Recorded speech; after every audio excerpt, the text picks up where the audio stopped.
Hello friends, welcome to my channel. आज के जो डाटा आप देख रहे हो वो है कस्टमर प्रॉफिटेबिलिटी एनालिसिस। इसमें मल्टीपल लेवल पे हम रिपोर्ट्स तैयार करेंगे।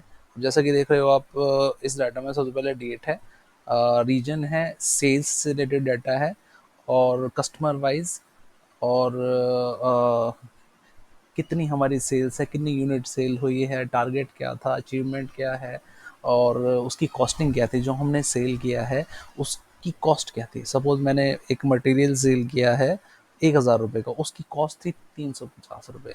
ठीक है, तो इसी हिसाब से हमें ग्रॉस मार्जिन निकालना है, नेट प्रॉफिट निकालना है, और प्रॉफिट मार्जिन निकालना है, और उसके बेसिस पे हम रिपोर्टिंग करेंगे। जैसे अब इस डाटा में आप देख रहे हो, आप सबसे पहले डेट है और किस रीजन में हमारी सेल हुई है, और सेल्स रिप्रेजेंटेटिव कौन था। मतलब 4 सेल्स पर्सन है हमारे, तो उनका नाम है यहाँ पर। तो फॉर एग्जांपल रिप्रेजेंटेटिव BREPC ऐसे करके लिखा है, तो इसको एक सेल्स पर्सन मान के चलिए।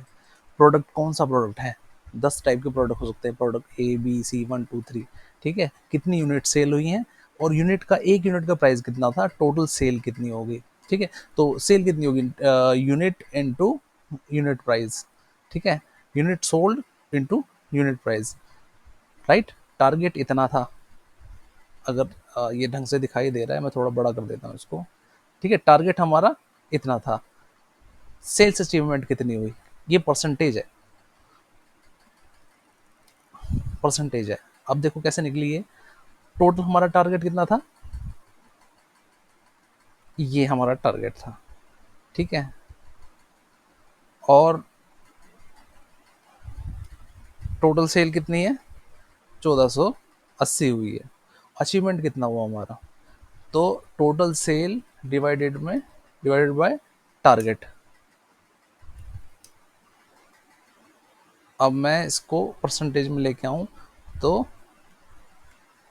32.66% की अचीवमेंट हुई है, जैसा कि यहाँ पर मैंने निकाला हुआ है पहले से। और टारगेट अचीव कितना हुआ है, टारगेट अचीव हुआ है हमारा 32%। और कस्टमर नेम क्या है, जो ये परचेज, ये सेल हुई है, किस कस्टमर को सेल की है, और जो बायर है वो किस टाइप का बायर है। एक तो होलसेल का है। अब होलसेल क्या होता है, जैसे मैंने यहाँ से सेल किया, कोई होलसेलर बाय कर रहा हो तो इकट्ठा हमसे मटेरियल खरीदा बल्क में उसने। एक रिटेलर होता है, जैसे किसी शॉप पे गया और खरीद के ले आया, जैसे हम जाते हैं कहीं से मोबाइल खरीद के ले आते हैं। होलसेलर होता है कि वो बल्क में क्वांटिटी खरीद के लाता है। तो इसमें 4 टाइप के हैं। ऑनलाइन शॉपर्स भी है, जो हम, सपोज मैं बिजनेसमैन हूँ, ऑनलाइन मैंने अपने प्रोडक्ट डाले हैं फ्लिपकार्ट पे, और उस पे जो ऑनलाइन शॉपिंग कर रहे हैं वो वाले बायर की डिटेल भी है इसमें, और उस प्रोडक्ट की कॉस्ट कितनी थी, और अदर एक्सपेंसेस कितना लगा उसमें। अब देखो, मेरे को ग्रॉस मार्जिन निकालना है। तो ग्रॉस मार्जिन निकालने के लिए क्या करते हैं, सबसे पहले टोटल सेल्स में से उसकी कॉस्ट निकालते, कॉस्ट माइनस कर देते हैं। ग्रॉस मार्जिन निकालने का यही होता है, टोटल सेल में से उसकी कॉस्ट घटा, कॉस्ट COGS बोलते हैं, कॉस्ट ऑफ गुड सोल्ड। ठीक है, इसको माइनस कर देंगे, तो हर प्रोडक्ट की का ग्रॉस मार्जिन निकल के आ गया। ग्रॉस मार्जिन निकलने के बाद, जिसको ग्रॉस प्रॉफिट भी बोलते हैं, अब मुझे निकालना है नेट प्रॉफिट। तो नेट प्रॉफिट होता है ग्रॉस मार्जिन में से मैं लेस कर दूंगा अदर एक्सपेंसेस जो हमारे हुए हैं। सेलिंग एक्सपेंस हो सकता है, एडवर्टाइजमेंट हो सकता है, सैलरी हो सकती है। तो ये मैंने नेट प्रॉफिट निकाल दिया। प्रॉफिट मार्जिन कितना है, net profit divided by total sales, ये हमारा प्रॉफिट मार्जिन हो गया।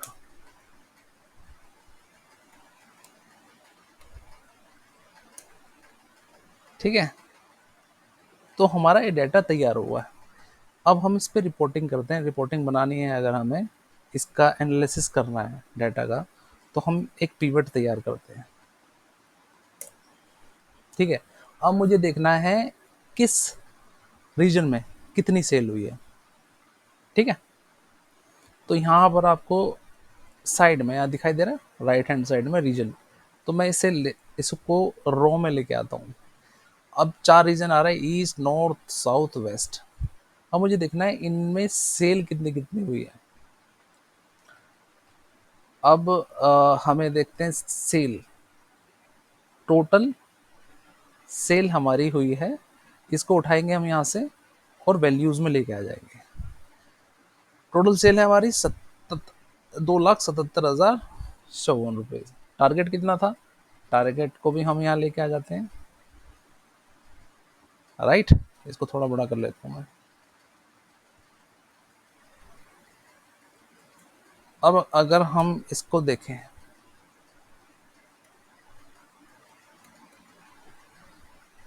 डेसिमल हटा लेता हूँ मैं, ठीक है। अब मेरे को ये रीजन वाइज सेल और टारगेट मिल गया। मैं एक काम करता हूँ, इसको एनालिसिस करते हैं हम कि रीजन वाइज टारगेट कितना अचीव हुआ हमारा, अचीवमेंट।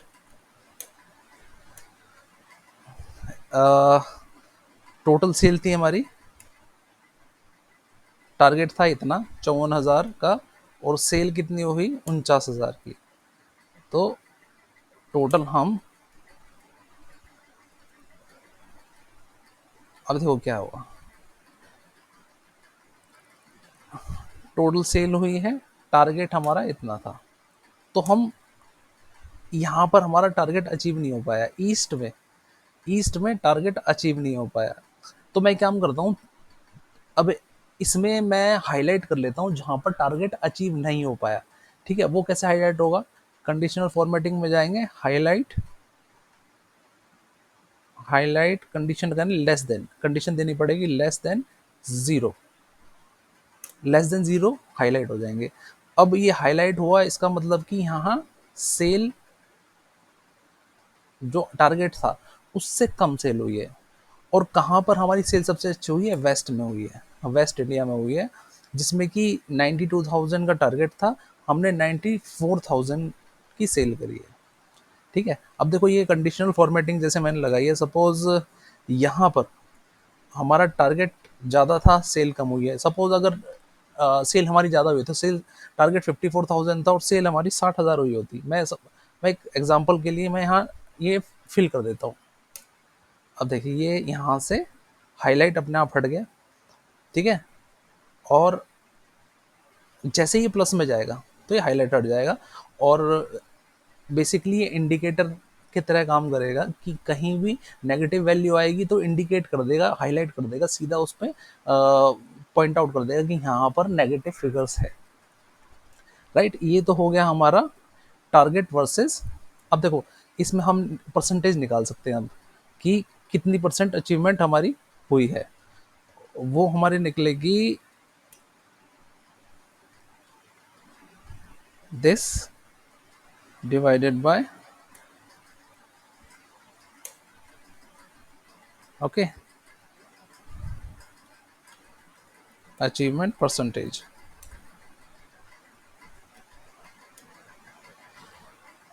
92% अचीवमेंट है, 87%, 95% और 103%।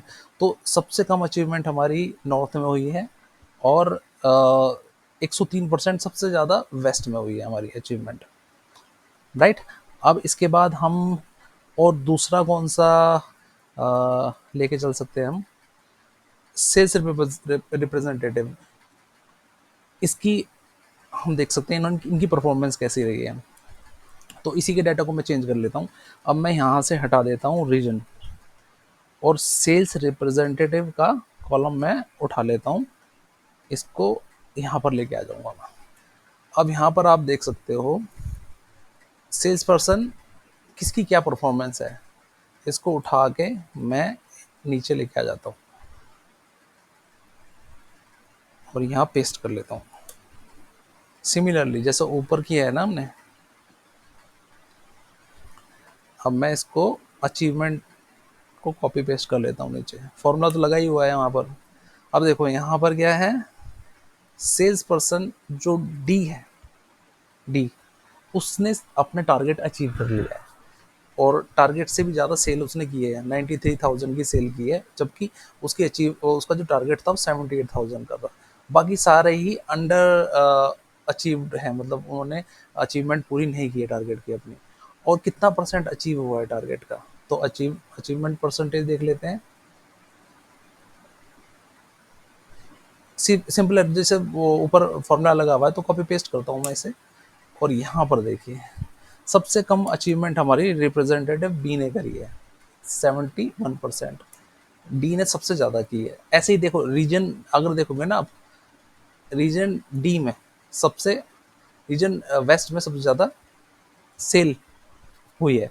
अब देखो इसका मतलब अगर आप इसको हम अगर कंपेयर करें, कोरिलेट करेंगे, ये डी रिप्रेजेंटेटिव है ना जो, डेफिनेटली ये वेस्ट का ही होगा जहां तक मुझे आइडिया है।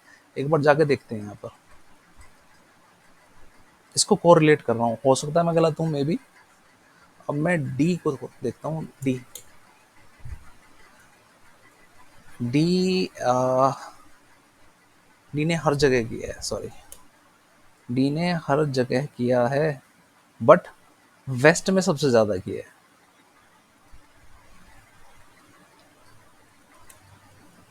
डी का वेस्ट में सबसे ज्यादा है।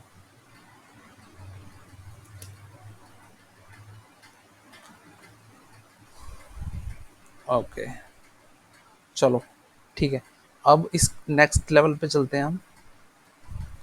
ये सेल्स रिप्रेजेंटेटिव हो गया, और हमारा प्रोडक्ट कौन सा है जो सबसे ज़्यादा, अगर केपीआई की परफॉर्मेंस इंडिकेटर की बात करें तो हमारा कौन सा प्रोडक्ट सबसे ज़्यादा मार्केट में चलता है, ये बड़ा मैटर करता है। क्योंकि हम किसी प्रोडक्ट की पास्ट ट्रेंड को देखते हुए ही उसको मार्केट में उसकी मार्केटिंग करते हैं। मतलब जो ज़्यादा प्रोडक्ट बिकता है उसकी मार्केटिंग और अच्छी तरह की जा सकती है ताकि सेल्स बढ़े हमारी।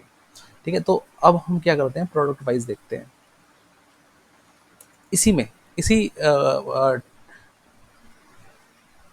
टेबल में हम चेंज करते हैं, सेल रिप्रेजेंटेटिव को हटा के मैं प्रोडक्ट डाल देता हूँ। इसको उठाया, प्रोडक्ट को डाल दिया।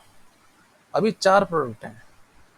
अगर देखा जाए तो सबसे ज़्यादा सेल कौन से प्रोडक्ट की हुई है हमारी, 80% है ये जो। अब मैं इसको पहले तो इस टेबल को मैं अलग से कॉपी पेस्ट कर लेता हूँ क्योंकि इसमें फॉर्मूला ढंग से लगता नहीं है। ठीक है, अब देखते हैं हमारी अचीवमेंट क्या है। सीधा मैं नीचे ये फॉर्मूला कॉपी पेस्ट कर दूं, दोनों को, दोनों कॉलम को यहाँ पर ले जाके पेस्ट कर देता हूँ। अब आप देखोगे इसमें 2 रीजन है जिन्होंने अपना टारगेट पूरा किया है। 2 रीजन, सॉरी 2 प्रोडक्ट हैं जिनका टारगेट पूरा हुआ है। तो प्रोडक्ट 1 है जो उसने 108% टारगेट अचीव किया है, और तीसरे प्रोडक्ट ने 104%। और सबसे पुअर परफॉर्मिंग जो प्रोडक्ट है हमारा, वो प्रोडक्ट 2 है। ठीक है, अब इस ये डाटा एनालिसिस करने का ये फायदा होता है। सपोज कोई आइटम है जो कि मार्केट में बिक ही नहीं रहा, या फिर ये बोल सकते हैं वो नॉन मूविंग आइटम है, उस आइटम को बना के वो सालों साल पड़ा हुआ है, 2 साल 3 साल पड़ा हुआ है। ठीक है, उससे हमारी मनी भी ब्लॉक हो जाती है मार्केट में। मतलब स्टॉक पड़ा है, वो बिक नहीं रहा, पैसा हमने लगा दिया है। तो ऐसे आइटम को डिसकंटिन्यू करना है तो ये उस पर डिसीजन होता है। ठीक है, और जो प्रोडक्ट हमारा ज़्यादा बिक रहा है मार्केट में, जो अपने टारगेट को भी अचीव कर रहा है, उसको हम कैसे मार्केट में और पंप इन कर सकते हैं। अलग अलग मार्केट अपना निकाल सकते हैं, जैसे कि अभी नॉर्थ में चल रहा है, फिर साउथ में कम डिमांड, साउथ में कम हम जगह पर पहुंच पा रहे हैं, तो उसको कैसे और फर्दर हम आगे टारगेट अचीव कर सकते हैं। ठीक है, मतलब ऐसा है ना कि जो टारगेट पूरे करा, इसका मतलब कस्टमर एक्सेप्ट कर रहा है उसको, उसको पसंद आ रहा है। राइट, तो इसमें 2 प्रोडक्ट हैं जो हमारे सबसे ज़्यादा अपने टारगेट अचीव कर रहे हैं और सबसे ज़्यादा बिक भी रहे हैं। राइट, अभी वीडियो लंबी हो जाएगी तो अभी फ़िलहाल इस लेवल तक ही करेंगे। नेक्स्ट लेवल पे हम मैं नेक्स्ट वीडियो में लेके आऊँगा। तो डेफिनेटली चैनल को सब्सक्राइब ज़रूर कीजिएगा अगर वीडियो अच्छी लगी हो। Thank you. Till then, bye bye.